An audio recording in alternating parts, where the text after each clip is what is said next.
We are here in Rawai Phuket. So, punta tayo dito sa kaloob-looban. Sa likod pala to yung tinatago nila na secret market eh. Kainan.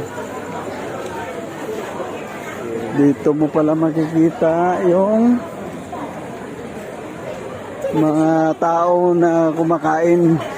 Doon sa labas highway, hindi mo makikita yung lahat na tao.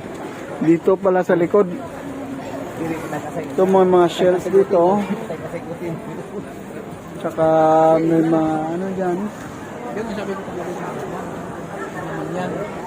May mga seaweeds at tsaka ano dito, mga souvenir. Yan.